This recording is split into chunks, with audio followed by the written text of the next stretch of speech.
morning. It's really a pleasure to be here, standing before you in this really fabulous event. I think, James, thank you for the very inspiring talk, and I think it was a great starting point for me because James was talking. First of all, you're talking about being self-indulgent and talking about yourself. So I'm moving one step forward. I'm also being self-indulgent and talking about my favorite topic and talking about Israel, which is my not only my job but my passion. And especially talking about how great Israel is, which is what we're talking about today. And I think that I was listening to what James was saying, and I think you'll find many similarities taking what James said on a personal level, and you'll see them rising again when we talk about Israel and Israel's success story and innovation. So the topic itself is basically innovation in the face of adversity, and I was sitting in my office trying to create a PowerPoint according to the very strict rules that TEDx has asked us to follow, which basically means that we need some kind of a punchline for every slide. But I kept coming back to just one main theme that basically, if I had to sum up and do this talk in one line, that would be it. That's the main topic of today. That's what we're talking about. I think that and Israel is just a great example of how really when there's necessity,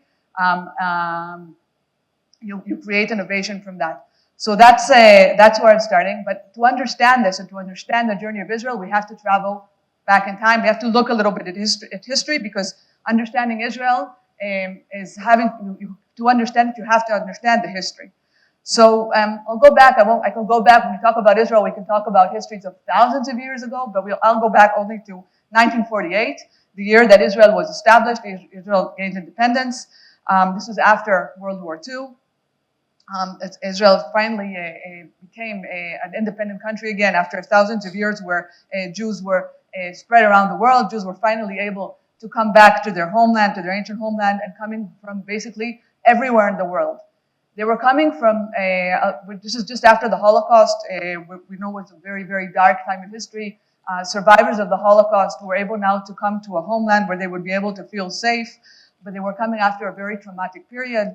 There were also Jews coming from other parts of the world, from North Africa, from the Middle East. Many of them were expelled from the countries they were living in right after the Declaration of Independence in 1948. And so Jews were coming from all over the world. Most of the world, after being for 100,000 years persecuted, there's only one country in the world where Jews were never persecuted. Do you know which country I'm talking about? India, exactly. So India is the only example we have of where that never happened. Other places we weren't so fortunate. And again, like I said, people were returning to Israel. And the first adversity that I think we faced was having to create a society with such different people. Okay, so there are people from Europe who've had a very traumatic few years. People from North Africa, people from the Middle East, like I said, all of them very different foods, different languages, different cultures. So on the one hand, it's a very happy thing. It's very nice to be able to celebrate diversity. But when you're trying to build a new society, create a new country, it can also be very difficult. So I think that's one adversity that Israel faced right from the beginning. The other one was that they came to this wonderful homeland, the land of their history, the land of their forefathers, but there was really nothing there. Israel has no natural resources at all. If you look at the Middle East, and the Middle East is full of oil and full of natural resources, but the small strip of Israel really has no natural resources. It doesn't even have water or rain. Okay, so there was really nothing here. So we've got this whole bunch of people from all over the world, different ethnicities, different religions sometimes, different backgrounds. So they're all coming together in a land that has nothing. So very quickly, Israelis realized, the new people who arrived and the people who were found in the country, we have one very, very important resource. The resource of our brains. Okay, that's the only thing we can rely on. We can only rely on ourselves to start building a country.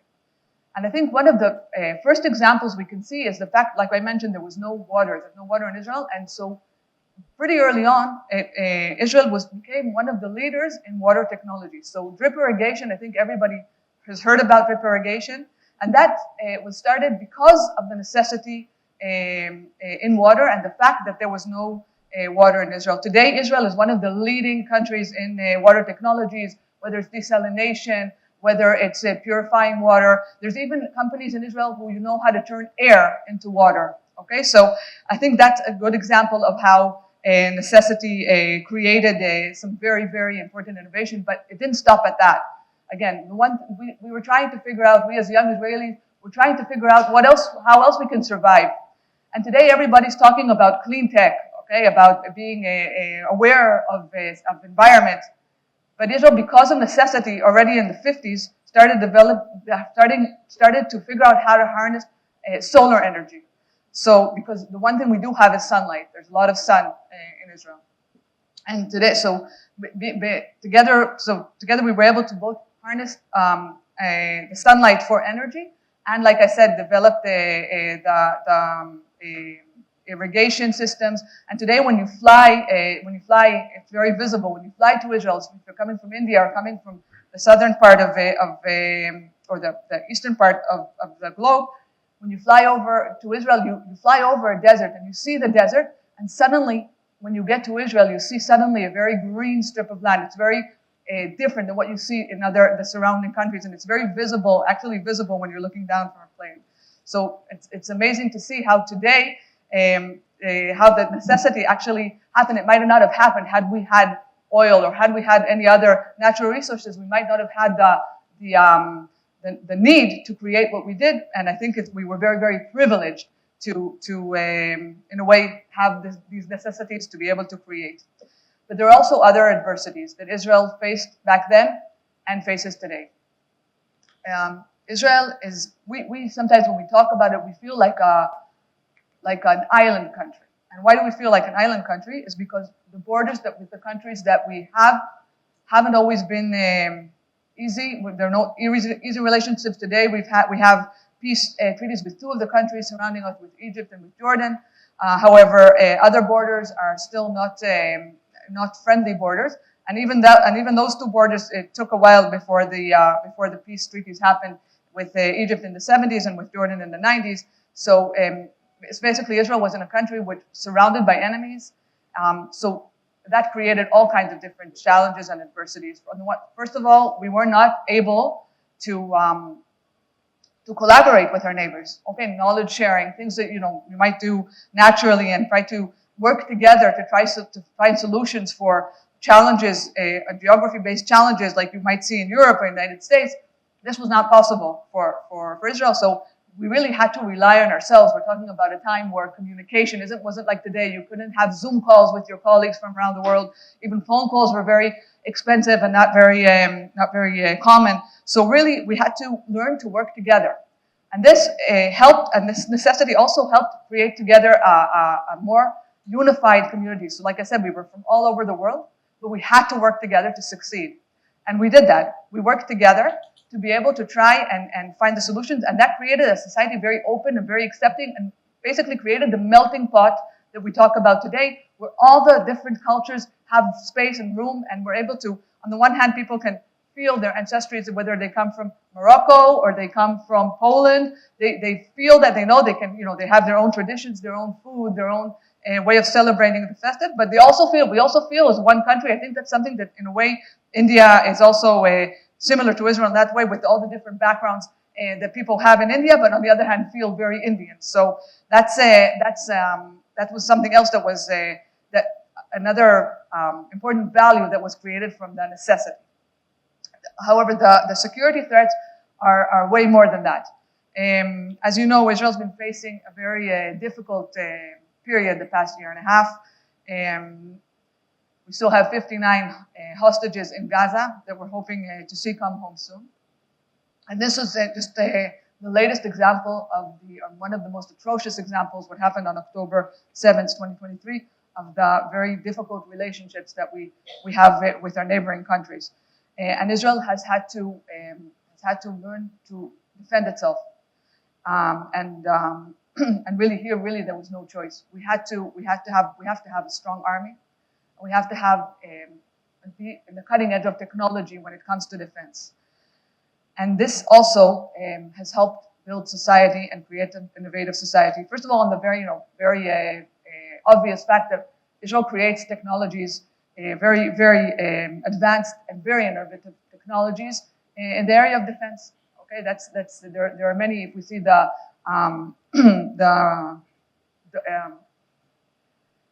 domes that are protecting Israel today and have throughout history, and if we see other inventions that in the terms of security, but the advantage is that these inventions many times are a dual use. So if we develop something at first for the army, for defense, we then find ways to translate it into medtech or other agriculture or other places where we wouldn't have, maybe nobody else would have thought to use these tools and that they could be used in these fields, but because they have already been developed because of necessity, because of security needs, defense needs, then we're able to adapt them and we're then become cutting edge in other areas of innovation as well. But I think another very important factor that this has is we talked about having a strong army. So basically this means that every 18-year-old man or woman are drafted to the army. You finish high school and you go to the army. So at a very young age, I went to the army when I was 18. My children and everybody basically in society is scripted to the army. And suddenly we have a society of 18-year-olds who at a very young age are faced with very dire situations where they have to make very quick decisions. They have to think innovatively to solve problems, whether they're in a battlefield and faced with a real imminent danger that they have to make sure that they survive, or they're put in units where they have to develop technologies and think of ways to use it that will give Israel the advantage and to be able to protect itself. And this is happening at a very young age. So we have kids who are 18, 19, 20, who've already faced situations that no other peers, I think, in the world face the same type of decisions that they have to make. This makes them more mature. This makes them think outside the box. So this creates a society with people that, to begin with, are able to think that way. The other thing is that the army service basically continues throughout, well, not all your life, but 40s or 50s, depending on the jobs that you do at the army. And every year you're called back. I mean, years like now where we're still in a war, so the reserve units are called and they spend many days in the army. But even when there's no ongoing war, people are called back for training and to make sure that they're kept up to speed in the way that they're ready for any danger that comes. But it's basically the army itself is somewhere that they take people from all over. It doesn't matter if you're rich or poor, or if you're the boss or if you're an employee. In the army, you become one people. And some people, if you might be the commander of your boss. Okay, so it makes people actually be in an equal society. People feel comfortable with each other because at work, I might have to do what the boss tells me. But when we get to the army, I'm the commander and he has to do what he trusts his life with me because I'm the commander and he has to have that kind of relationship. So that makes people feel comfortable no matter what position you have in your daily life. If you're it doesn't matter what job you have. If you're a professor or if you're a bus driver or if you're a cook, it doesn't matter. In the army, we're all together and we all have the same importance and the same capacity to make the decisions. And this creates a situation where basically people respect each other and are willing to accept ideas from whatever job it is. I mean, nobody is discounted because they have a degree or don't have a degree or study something. Everybody is listened to. Everybody's idea counts. And that, I think, also is something that really helps create an environment of innovation. And this also created, I think it's important to understand that all of the reasons that I spoke about created basically a culture of innovation, a culture that allows you to fail. I think, James, you spoke about that as well. I think in Israel, failure is something that's celebrated. Many people have ideas, start a company, and the companies don't succeed. But they don't see that as a problem. They see that as a stepping stone. And they go again, they try again, and they have another company, and that might succeed or might not. And also the system behind it, the country system behind it, that banks won't shy away from giving loans to people who have had an idea that failed. On the contrary, they'll see that as someone who's able to try and try again. So there's the whole background, the whole facility behind you, whether it's the banks, whether it's investment in R&D, because Israel has become, because of this, because there are so many startups, Israel as a country has the most investment in R&D anywhere else in the world, because they understand that sometimes you need to think about it more. You need to invest in R&D, even though ideas don't always succeed at first. It's something that helps you, that you should keep trying at, and the country itself, the culture that developed in the country, and the facilities that within it helps to do that, gives that a boost. So those, I think, are the main reasons that if I had to sort of sum it up, I think you understand why I'm saying that necessity is the mother of innovation, why that's the main topic. But I think standing here in Bangalore, and I've been in Bangalore for now almost 9 months, and I see a very vibrant society that reminds me a lot of the culture in Israel. I think people in Bangalore and India as a whole, but I know Bangalore, I think, best than anywhere else in India. I think the people are very similar in the way of thought, and I think that the opportunities, I mean, Israel and India have been working together, are amazing, have amazing bilateral relationships that that have many different outputs. We work together on defense technologies. We work together on agriculture. I think there's a lot of Israeli agriculture techniques that have been implemented in India. But I think that in Bangalore, and I see the atmosphere, there's so much room for so much more potential. We think the same. We're all vibrant. We're all looking to the future. We're all trying to see how we can make the world a better place.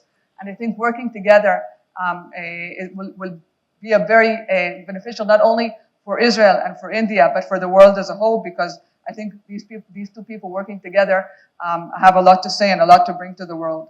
So if I want to leave you with one last message, it would be that if there is necessity, if there are problems, embrace the problems. Take them in and see how you can grow from them, and why these problems, why these necessities are a good thing for you, what you can do with them, and where you can grow from them. Thank you.